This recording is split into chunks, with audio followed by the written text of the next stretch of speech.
بسم اللہ الرحمن الرحیم۔ معزز سامعین و ناظرین، پاکستان جب 1947 میں آزاد ہوا تو بہت سارے لوگوں نے اس وقت اس بات کی مخالفت کی کہ پاکستان آزاد ہو جائے گا تو اس میں اس کے ذریعے سے وہ مقاصد حاصل نہیں ہوں گے جن مقاصد کا نعرہ لگایا گیا۔ تو قومی نظریے کا نعرہ تھا، پاکستان کا مقصد کیا، لا الہ الا اللہ کا نعرہ تھا۔ جب آزاد ہوا تو دنیا کے نقشے پر ایک خوددار قوم کا، خوددار ملک، اور پورے مسلمانوں نے، دنیا کے مسلمانوں نے اس پر خوشی کا اظہار کیا۔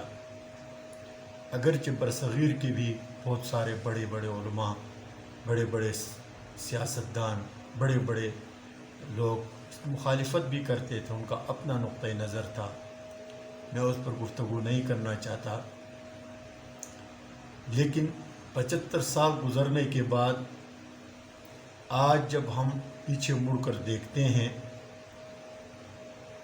تو کیا ہم ان 75 سالوں میں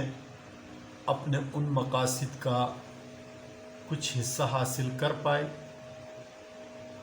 کہ یا ہم وہیں کے وہیں کھڑے ہیں،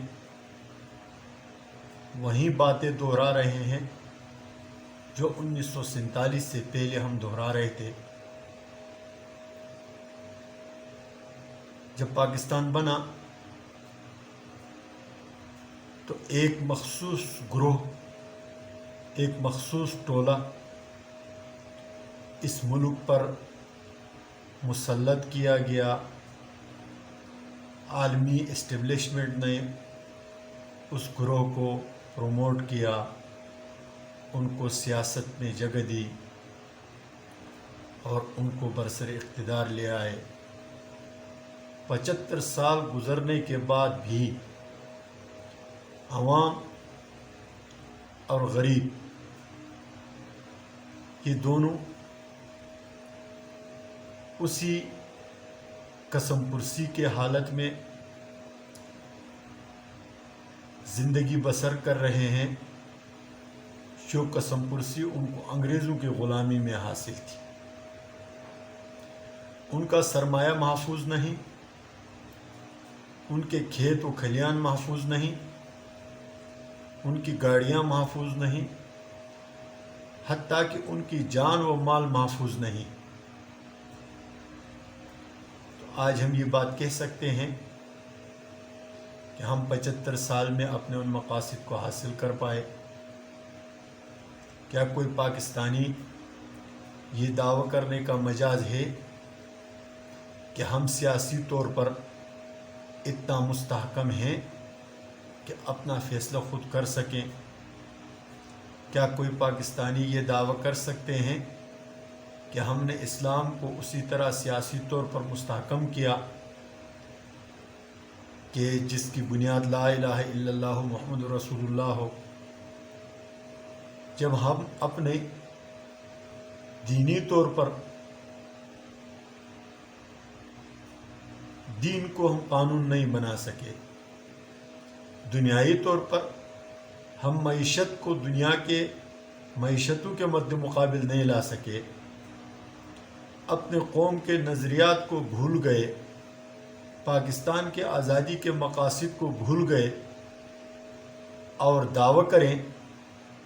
کہ میں ایک محب وطن پاکستانی ہوں اور پاکستان کو ترقی کے راہ پر ڈال دوں گا، تو مجھے نہیں لگتا کہ 75 سال گزرنے کے بعد آج اگر کوئی بندہ یہ دعویٰ کرے تو یہ دعویٰ درست سمت میں جا رہا ہے اور وہ اب اس دعوے میں سچا ہے۔ ہر پاکستانی کو سوچنے کا موقع ہے، سوچے اور دیکھے کہ دین کو بچانے والی قوتیں کون ہیں، ملک و ملت کو بچانے والی قوتیں کون ہیں، جب تک ہم ان قوتوں کو مضبوط نہیں کریں گے، جب تک ہم ان طاقتوں کا ساتھ نہیں دیں گے جو طاقتیں اس ملک کے جغرافیائی سرحد کے ضامن ہیں، جو اس کے نظریاتی سرحدات کے ضامن ہیں، اس وقت تک نہ یہ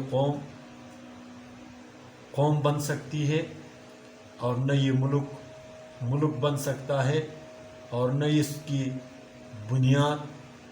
ان کلمات پر رکھی جا سکتی ہے جس کا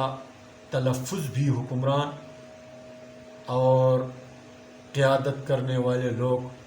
جس پر تلفظ بھی صحیح طور پر نہ کر سکے۔ اللہ تعالی ہمیں سمجھنے کی توفیق عنایت فرمائے۔